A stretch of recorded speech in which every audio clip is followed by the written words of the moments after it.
Chapter 22. That early morning of 1949 was glorious.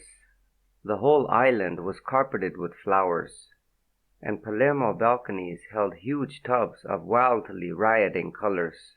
The cracks in the sidewalk grew red and blue and white-petaled flowers, and so even did the sides of old churches. The streets of Palermo were thronged with citizens going to the 9 o'clock high mass at Palermo's great cathedral, where the cardinal himself would serve communion. Countrymen from the nearby villages had come in to attend, and in their black mourning suits, with their wives and children, they greeted everyone they passed with the traditional Easter morning salute of the peasant. "Christ is risen!" Torre Giuliano responded with the equally traditional, "Blessed be his name." Giuliano and his men had infiltrated Palermo the night before. They were dressed in the sober country black of the peasants, but their suit jackets were loose and bulky, for beneath they wore their machine pistols. Giuliano was familiar with the streets of Palermo. In his 6 years as a bandit, he had often sneaked into the city to direct the kidnapping of a wealthy noble, or to dine at a famous restaurant and to leave his challenging note under the plate. Giuliano was never in danger on these visits. He always walked the streets with Corporal Canio Silvestro by his side. Another 2 men would walk 20 paces ahead of him.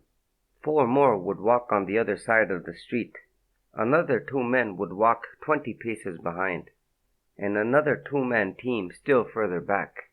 If Giuliano were stopped by the carabinieri to show his identification papers, they were an easy target for these men who were prepared to shoot without mercy. When he entered a restaurant, the dining rooms would be crowded with his bodyguards at other tables. This morning, Giuliano had brought 50 men into the city. They included Aspano Pisciotta, the corporal, and Terranova. Passatempo and Stefan Andolini had been left behind. When Giuliano and Pisciotta entered the cathedral, 40 of his men entered with them. The other 10 men with the corporal and Terranova were with the escape vehicles in the rear of the building. The cardinal was conducting the mass, and in his white and golden vestments, the great crucifix hanging from his neck, and with his melodious voice, he created an awesome aura of inviolable sanctity. The cathedral was filled with great statues of Christ and the Virgin Mary. Giuliano dipped his fingers into the holy water basin decorated with reliefs of the Passion of Christ. When he knelt, he saw the vast domed ceiling, and along the walls the banks of rose-colored candles that served as votive lights of the statues of saints.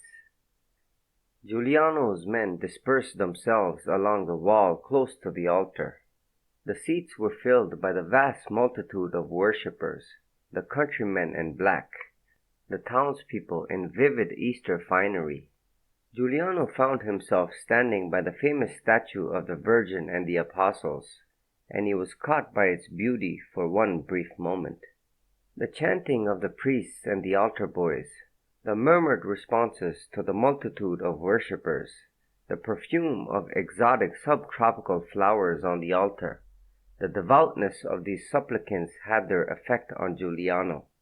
The last time he had attended Mass was the Easter morning 5 years before the Frizella. The barber had betrayed him. On this Easter morning he felt a sense of loss and of dread. How many times had he said to doomed enemies, "I execute you in the name of God and Sicily," and waited for them to murmur the prayers he heard now. For a moment he wished he could make them all rise, as Christ had risen, to lift them out of the eternal darkness he had hurled them into. And now, on this Easter morning, he might have to send a cardinal of the church to join them. This cardinal had broken his promise, had lied to and betrayed him, and become his enemy. It did not matter how beautifully he chanted in this vast cathedral. Would it be impertinent to tell the cardinal to make his peace with God? Would not a cardinal always be in a state of grace? Would he be humble enough to confess his betrayal of Giuliano? The Mass was coming to its conclusion. The worshippers were going to the altar rail to receive Holy Communion. Some of Giuliano's men along the walls were kneeling to receive. They had confessed to Abbot Manfredi at his monastery the day before and were pure, since they would not have to commit their crime until after this ceremony. The multitude of worshippers, happy with the Easter rising of Christ, cheerful for the washing out of their sins, exited the cathedral and filled the piazza going onto the avenue.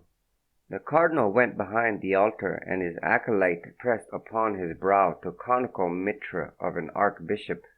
With this headdress the cardinal seemed a foot taller. The elaborate gold scrolls on the front of the mitre gleamed over his rugged Sicilian face. The impression was one of power rather than holiness. Accompanied by a flock of priests, he started his traditional steps of prayer at each of the 4 chapels of the cathedral.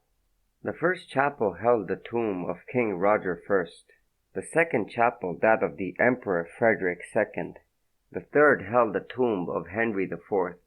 The last chapel held the ashes of Constantia, the wife of Frederick II. These tombs were of white marble inlaid with beautiful mosaics. There was another separate chapel, the Silver Shrine, holding a 1,000-pound statue of Saint Rosalie, the patron saint of Palermo, which the citizens of the city carried through the streets on her holy day. In this shrine were the remains of all the archbishops of Palermo, and it would be here that the cardinal himself would be buried when he died. It was his first stop, and when he knelt to pray, it was here that Giuliano and his men surrounded him and his retinue. Other of Giuliano's men sealed off all the exits to the shrine so no alarm could be given. The cardinal rose to his feet to confront them, but then he saw Pisciotta. He remembered that face, but not as it was now. Now it was the face of the devil come for his soul, to roast his flesh in hell. Giuliano said, "Your Eminence, you are my prisoner. If you do what I say, you will not be harmed. You will spend Easter in the mountains as my guest, and I promise you will dine as well there as in your palace."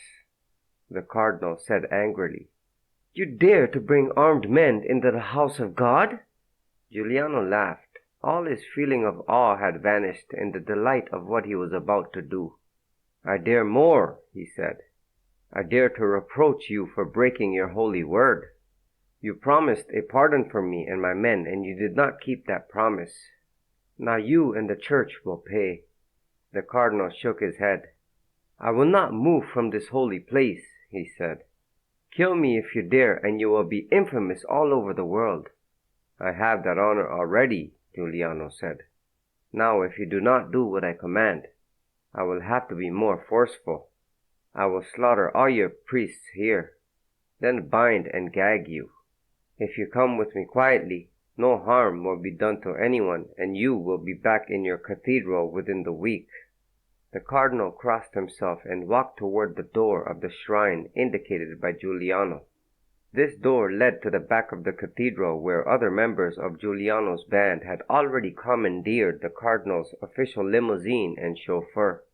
The huge black car was decorated with bouquets of Easter flowers and flew the pennants of the church at each side of the radiator's grille.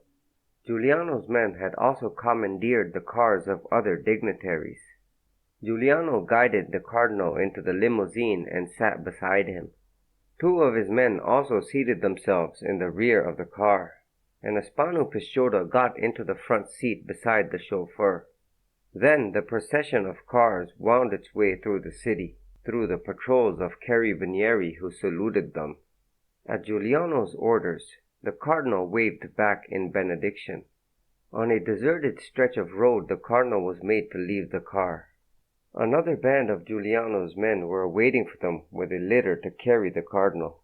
Leaving the vehicles and chauffeurs behind them, they all disappeared into a sea of flowers in the mountains. Giuliano was as good as his word. Deep in the caves of the Camerata mountains, the cardinal ate as good a meal as he had in his palace. The odd bandits, respectful of his spiritual authority, asked for his blessing as they served each dish.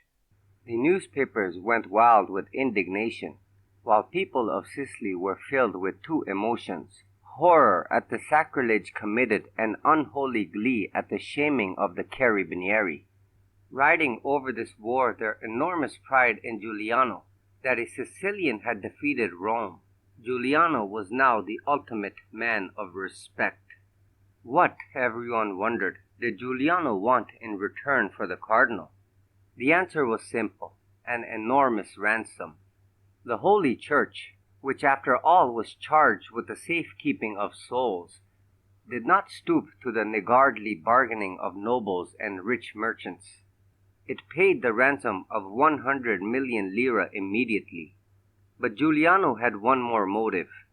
He said to the cardinal, "I am a peasant, not instructed in the ways of heaven, but I have never broken my word. And you, a cardinal of the Catholic Church, with all your holy garments and crosses of Jesus, lied to me like a heathen Moor. Your sacred office alone will not save your life."